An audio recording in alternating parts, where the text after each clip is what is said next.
চলো আজকে আমি তোমাদের সাথে মশলা ডালের রেসিপি শেয়ার করব। অ্যাকচুয়ালি আমার হাজব্যান্ড এটা খেতে চেয়েছিল অনেক দিন ধরে, তাই আজকে বানিয়ে ফেললাম।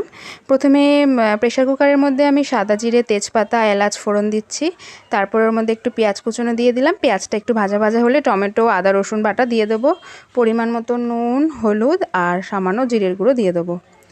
দিয়ে ভালো করে কষিয়ে নেব। একটু তেলটা বেরিয়ে আসলে যে ডালটা আমি ধুয়ে রেখেছিলাম সেই ডালটা দিয়ে পরিমাণ মতন জল দিয়ে 2টো সিটি দিয়ে নিলেই কিন্তু ডালটা রেডি হয়ে যাবে। এবার শুধু এর উপরে তড়কাটা লাগাতে হবে। তড়কার জন্য আমি এখানে বাটার নিয়েছি, তোমরা চাইলে ঘি নিতে পারো। তার মধ্যে সামান্য একটু লঙ্কার কুচি আর একটু লঙ্কার গুঁড়ো দিয়েছি, দিয়ে ওপর দিয়ে নিলেই কিন্তু মশলা ডাল আমাদের রেডি। তো চলো হাজব্যান্ডের লাঞ্চ বক্সটাও প্যাক করে নিই। আজকেও লাঞ্চ বক্সে রয়েছে গরম গরম ভাত, তার সঙ্গে এই মশলা ডাল আর পাঁচমিশালি ভাজা। তোমরা পাঁচমিশালি তরকারি নিশ্চয়ই শুনেছো, আজকে আমি পাঁচমিশালি ভাজা করেছি। যেমন এর মধ্যে ভেন্ডি, আলু, গাজর, মিষ্টি আলু দিয়ে ভাজাটা করেছি, আর তার সঙ্গে সেদ্ধ ডিম।